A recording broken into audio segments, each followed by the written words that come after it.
반갑습니다. 지병근 세무사라고 합니다. 저 스타가 된 것 같아요. 보니까. 일단은 그 작년에 제가 유튜브 통해 가지고 주택임대사업자의 그 모든 것이라고 해가지고 18강의 강의를 올렸는데 그 원고 자료를 기초로 해가지고 이제 올해 2월달에 이제 책을 이렇게 냈는데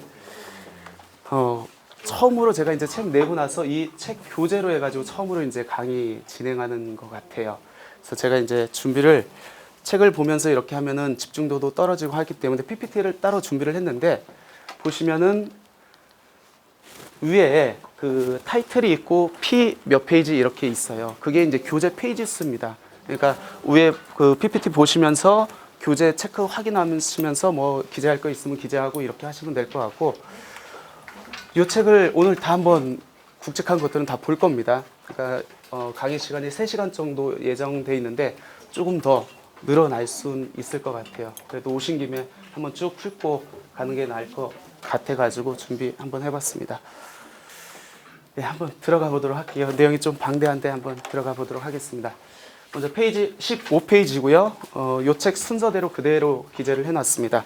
페이지 15페이지 먼저 임대주택. 오늘 주제가 임대주택에 대한 모든 것입니다. 그래서 임대주택과 관련된 세제뿐만 아니라 뭐 종합소득세, 그 다음에 건강보험료, 그 다음에 그 민특법 얘기까지 이제 다 한번 거론해 볼까 합니다. 먼저 이제 임대주택 관련법의 변천을 대충 한번 보셔야 될 것 같아요. 지금은 민간임대주택법에 관한 특별법이라는 명칭을 쓰고 있죠. 이게 2015년 12월 29일 날, 그 전에는 임대주택법이라는 용어를 썼고 그 이후에 이제 민간임대주택에 관한 특별법이라고 이렇게 개정이 됐는데, 그거를 전후로 해가지고 의무임대 기간이 틀립니다. 그 전에는 보통 5년으로 계속 지속해 오다가 2013년도에 준공공임대주택이 이제 도입이 됩니다. 그래가지고 그때는 뭐 국민주택 규모 이하이면서 10년 이상 그 의무임대 기간을 채우면은 세제 혜택을 주겠다 해가지고 준공공임대주택이 들어오고, 2015년 12월 29일에 이제 민간임대주택법에 관한 특별법으로 이렇게 바뀌면서 의무임대 기간이 5년짜리가 4년, 10년짜리가 8년으로 이렇게 줄면서 명칭도 그때 바뀌었어요. 일반은 단기 임대주택, 준공공은 그대로 갔습니다. 그러다가 2018년, 작년이죠. 작년에 또 명칭을 또 바꿨어요.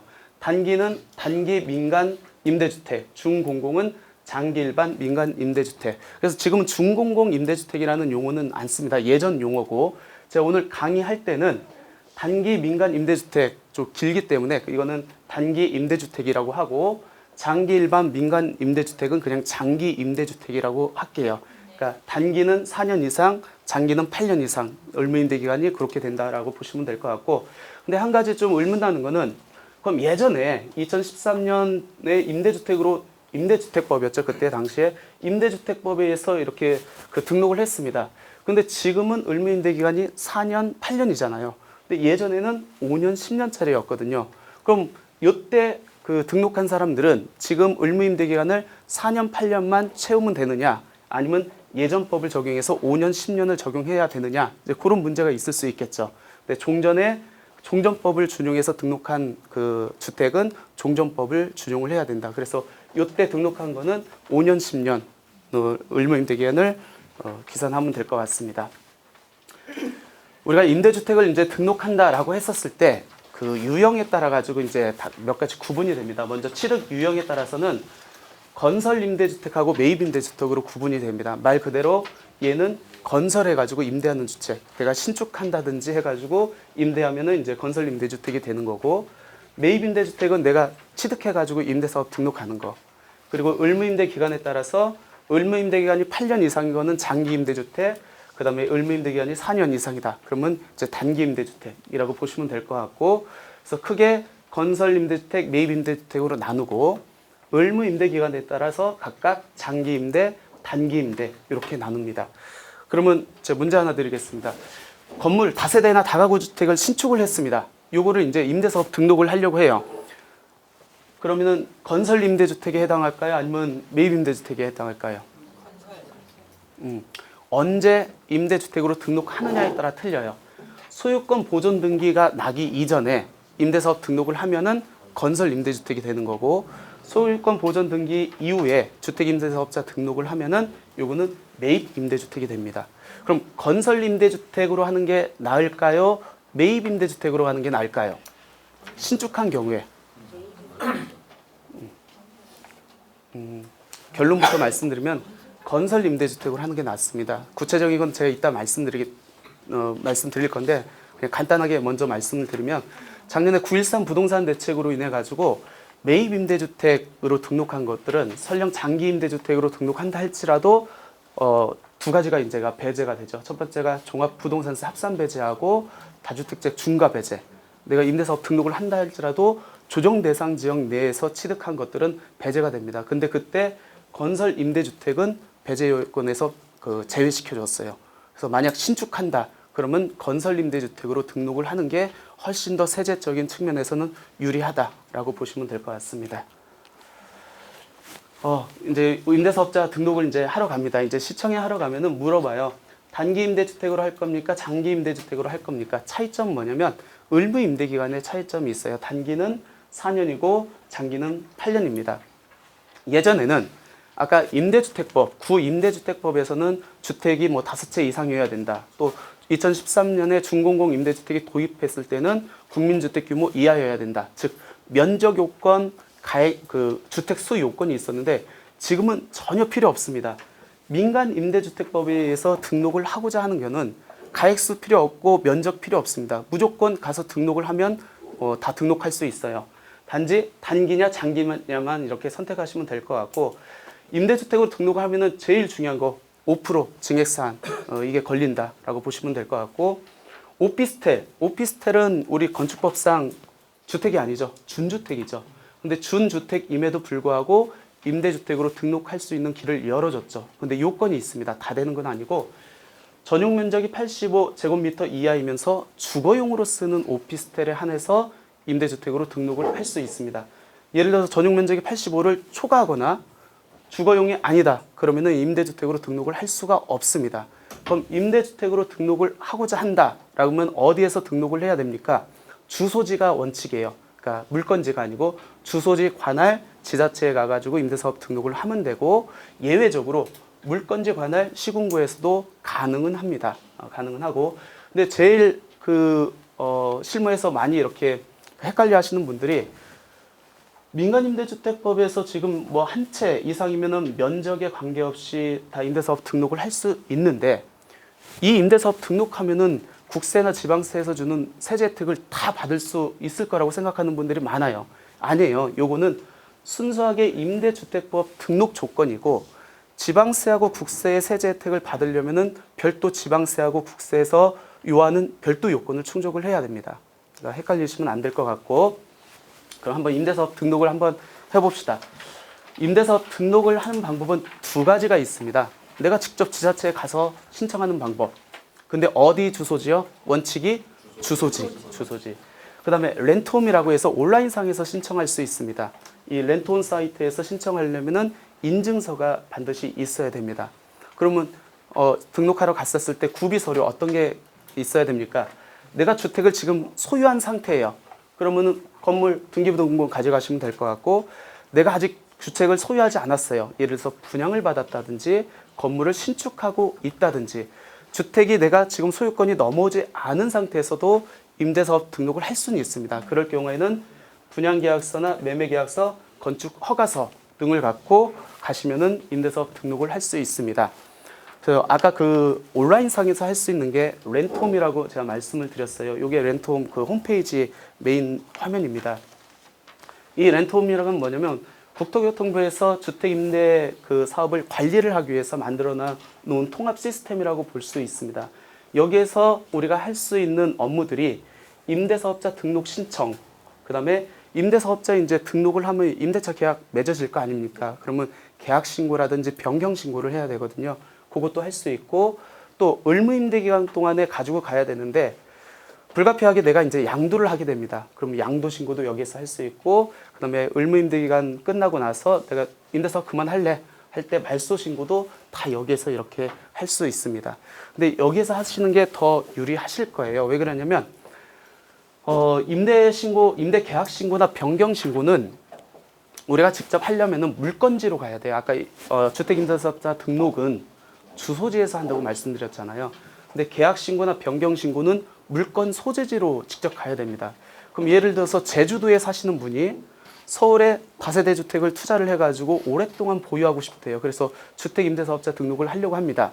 그러니까 제주도에 사시니까 제주도 관할 지자체에 가면은 임대사업 등록을 신청할 수 있겠죠. 주소지니까. 근데 했어요. 하고 나서 거기에 15가구가 들어가 있다고 가정을 할게요. 그럼 15가구의 임대차 계약이 맺어질 때마다 직접 본인이 임대차 신고를 하려면은 물건으로 와야 돼요. 비행기 타고 서울까지 와야 됩니다. 굉장히 번거롭죠. 15채 다 해야 되는데. 그렇기 때문에 렌트홈을 통해 가지고 관리하는 게 훨씬 더 편하지 않을까 생각됩니다. 일단 임대사업자를 이제 등록을 했습니다. 4년짜리로 할 건지 8년짜리로 해가지고 이제 등록을 했어요. 그 다음에 이제 해야 될 일들이 뭐냐면 우리 임대차 계약이 맺어지면은 임대차 계약 신고라는 것을 해야 됩니다. 임대차 계약 신고는 원칙적인 건 어떻게 되냐면 임대사업자를 등록한 이후에 체결되는 계약분부터 하게 돼 있어요. 원칙적으로.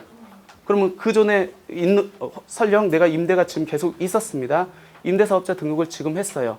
그러면 기존의 임대차 계약이 체결됐던 거는 계약 신고를 안 해도 됐었습니다. 근데 이게 법이 어저께 바뀌었어요. 4월 5일자로. 그래서 임대차 계약을 체결한 날 하고 요게 문구가 들어갔어요. 종전 임대차 계약이 있는 경우에는 임대주택으로 등록한 날로부터 3개월 이내 해야 됩니다. 그래서 기존의 임대차 계약이 되어 있는 거는 내가 지금 임대사업자 등록을 한다 할지라도 임대차 계약 신고를 해야 된다. 임대차 계약 신고는 임대차 체결로부터 3개월 이내에 임대주택 소재지 관할 지방자치단체장에게 해야 되는데 임대차 계약이 이미 체결돼 있다. 그러면은 임대사업 등록한 날로부터 3개월 내에 해야 된다라고 보시면 될 것 같습니다.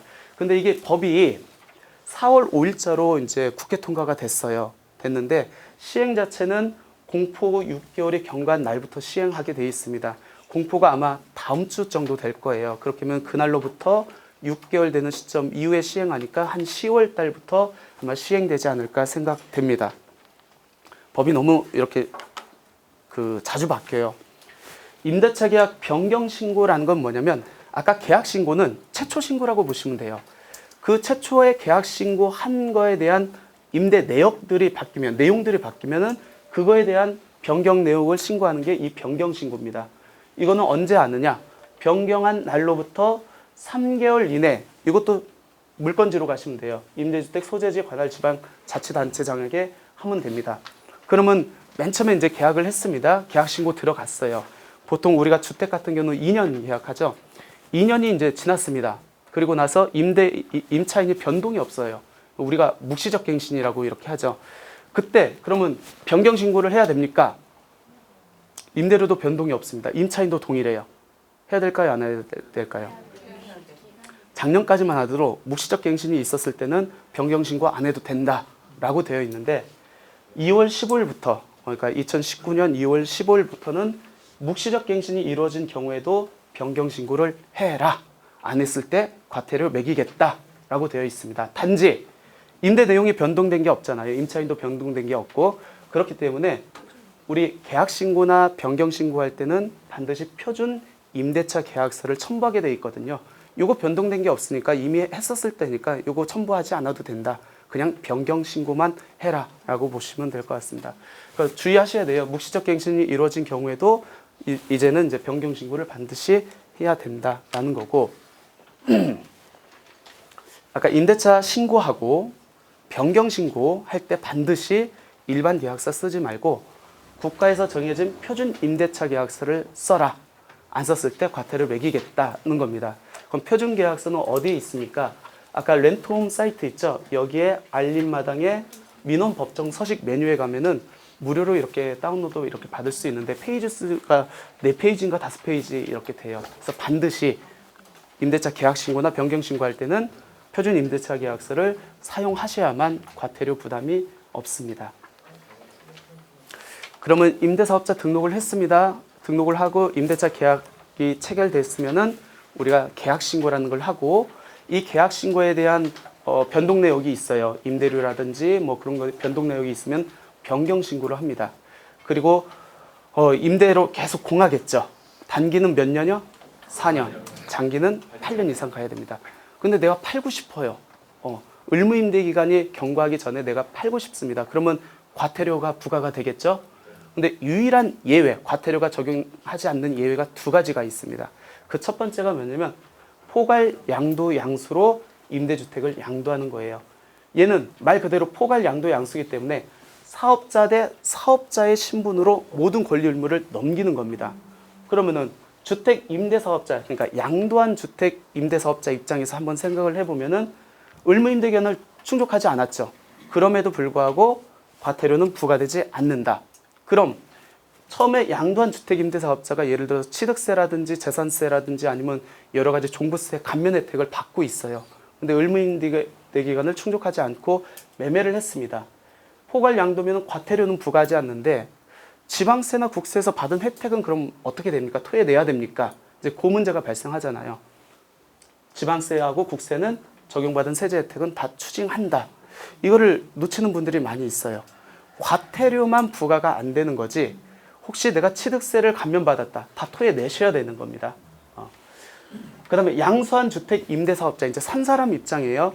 사업자 대 사업자로 샀습니다. 그러면 이 사람도 의무임대 기간을 이제 충족을 해야 될 거 아니에요. 근데 얘의 모든 권리 의무를 그대로 승계했기 때문에 얘가 만약 3년 의무임대 기간을 충족하다가 이제 팔았습니다. 그러면 장기로 낸다고 했었을 때 양수한 주택 임대사업자는 몇 년만 충족하면 된다? 남은 기간만 충족하면 됩니다. 왜? 포괄 양도 양수기 때문에. 그러면 이 사람이 내가 산 사람이 뭐 재산세라든지 아니면 국세 혜택을 받고 싶어요. 그럴 경우는 별도 지방세나 국세에서 그 의무임대 기간이 별도 정해진 게 있거든요. 그거를 받으려면은 요때는 새롭게 임대 기간을 충족해야만 양수한 주택 임대 사업자가 세제 혜택을 받을 수 있다라고 이렇게 보시면 될 것 같아요. 두 번째가 의무임대 기간 동안에 우리가 이제 매각을 했었을 때 과태료를 적용받지 않는 두 번째 사유가 양도 허가입니다. 얘는 말 그대로 저 팔게 허락 좀 해주세요. 누구한테? 지방자치단체장한테 신청을 합니다. 그럼 지방자치단체장이 허락을 해줬을 때 그때 사업자가 아닌 비사업자한테 넘기는 거예요. 그러니까 함부로 지자체장이 허락을 안 해주겠죠. 그리고 신청할 수 있는 요건이 딱 정해져 있습니다. 첫 번째 파산, 두 번째 부도, 세 번째 2년 연속 적자 발생. 그러니까 내가 이 임대주택을 끌고 가봤자 실익이 없으니까 좀 팔게 좀 허락을 해주세요 라고 신청을 했었을 때 지자체장이 팔아 라고 하면은 그때 팔았을 때는 과태료 부과되지 않는다. 그러면 요거는 비사업자한테 가는 거잖아요. 사업자한테 가면은 포괄 양도 양수로 가는 거고 비사업자한테 가니까 양도한 주택 임대 사업자 입장에서만 어떤 문제가 발생하겠네요. 그래서 양도한 주택 임대 사업자 입장에서는 의무임대 기간을 충족하지 않았지만 양도 허가를 받아서 양도하는 거니까 과태료 좋아 안 물겠다. 그러면 지방세하고 국세에서 적용받은 혜택은 다 토해내야 됩니까? 아까 포괄 양도 양수는 어떻게 된다겠죠? 다 추징된다겠죠. 얘는 지방세는 추징당하지 않습니다. 단지 국세는 추징당해요. 왜 그런가 봤더니 지방세에서는 사유가 파산이나 부도나 적자 발생이 있는데 이 사람한테 과태료 부과해봤자 받을 수 있습니까? 없습니까? 없죠. 거의 불가능하죠. 그래서 지방세에서는 야, 얘 빼자 하고 빼줬는데 국세에서는 안 빼줬어요. 국세가 좀 더 오래 갑니다. 끈질겨요. 그래서 양도 허가를 받았을 때는 얘는 지방세까지는 가능하다라고 보시면 될 것 같고 한번 정리를 한번 해볼게요. 의무임대기간 내 임대주택을 양도했을 때 페이지 55페이지입니다. 위가 페이지 수예요. 보시면 될 것 같습니다. 일반 양도로 내가 매각을 했다. 그러면 과태료 추징당한다. 지방세 세제 혜택 추징당한다. 국세 세제 혜택 받은 거 다 토해내야 된다. 포괄 양도 양수로 넘겼다. 과태료 추징을 배제가 됩니다. 지방세하고 국세는 다 추징당합니다. 양도 허가로 넘겼다. 과태료도 추징 배제 안 되고 지방세까지 추징 배제는 안 되지만 국세는 너가 받은 혜택은 다 토해내야 된다. 거기에서 이제 차이가 있다는 거. 특히 실무에서 가장 많이 실수하는 부분이 포괄 양도 양수로 하면은 과태료 없다는 건 많이들 알고 계시는데 이 취득세 받은 거 토해낸다는 건 모르고 있는 분들이 굉장히 많아요. 취득세 다 토해내야 됩니다. 주의하시기 바랍니다. 그럼 주택임대사업자를 해가지고 사업자 이제 임대사업자 등록증이 나왔을 거 아니에요. 그 임대사업자 등록을 일정 사유가 발생했었을 때 말소를 해야 됩니다. 이 말소도 제때 안 하면은 과태료가 발생을 해요. 그럼 말소 사유 한번 볼게요. 내가 포괄 양도 양수나 양도 허가로 넘겼어요. 그럼 나는 임대주택 물건이 없죠. 그런데 임대주택 등록증은 살아있죠. 말소라는 거는 우리 쉽게 말하면 사업자 등록 폐업 신고라고 이렇게 보시면 돼요. 넘겼기 때문에 없애야겠죠. 그래서 임대 물건을 미보유했을 때 또 임대사업자 등록을 먼저 했습니다. 한 달 내에 말소 신고를 할 수 있어요. 한 달 내에 하면은 과태료가 적용되지 않습니다. 근데 그 이유가 넘으면은 과태료가 발생합니다. 또 내가 임대사업자 등록은 했지만 임대주택을 취득하지 않았어요. 예를 들어서 분양을 받았습니다. 아까 내가 실제 취득을 하지 않았더라도 임대사업 등록을 할 수 있다고 했잖아요. 아파트 분양계약을 체결했습니다. 그 분양계약서 갖고 시군구나 아니면 렌트홈에 가가지고 신청하면 임대사업자 등록증 나옵니다. 근데 그게 완공되기 전까지는 꽤 오랜 시간이 걸리잖아요. 그 전까지는 나는 언제라도 말소 신고를 할 수 있습니다. 과태료 없어요. 왜? 물건을 취득을 아직 안 했기 때문에. 그리고 임대사업자가 사망했다든지 아니면 의무임대 기간이 4년, 8년이 다 지났어요. 그러면 나는 요거를 말소를 할 수 있겠죠. 그럴 경우에 말소 신고를 하는데 이 말소 신고는 언제 하느냐? 일단은 주소지 관할 시군구에 신청할 수 있습니다. 아까 임대차 계약 신고하고 변경 신고는 어디죠? 관할이? 물건 소재지. 그러니까 어떤 때는 주소지 관할이고 어떨 때는 물건 소재지 관할에 이렇게 신고를 해야 됩니다. 그래서 한번 정리를 해봤어요. 쉽게 할 수 있는 방법이 뭐 없나? 헷갈려 하시는 분들이 많아가지고 취득하고 처분과 관련된 거는 주소지 관할이라고 보시면 돼요. 취득, 임대사업자 등록이죠. 그러면 주소지 관할 지방자치단체에 가서 신청을 하면 됩니다. 내가 보유하고 있는 와중에 임대차 계약 신고하고 변경 신고하겠죠. 이런 것들은 임대주택 소재지. 그 다음에 팔았어요. 그 다음에 말소 신고를 합니다. 이거는 주소지 관할 지방자치단체장한테 하면 됩니다. 그러니까 아까 말씀드렸듯이 주소지가 제주도고 물건이 그 서울에 있다. 근데 서울에 다세대 주택이다. 그러면 계약 신고나 변경 신고 할 때마다 물건 소재지에 올라와 가지고 그때마다 신고를 해야 되기 때문에 그래서 렌트홈으로 관리하는 게 편리하다. 근데 많이들 이렇게 오셔가지고 질문을 합니다. 렌트홈 그거 어렵지 않아요? 아마 해보신 분들은 아실 거예요. 쉽습니다. 상당히 쉬워요.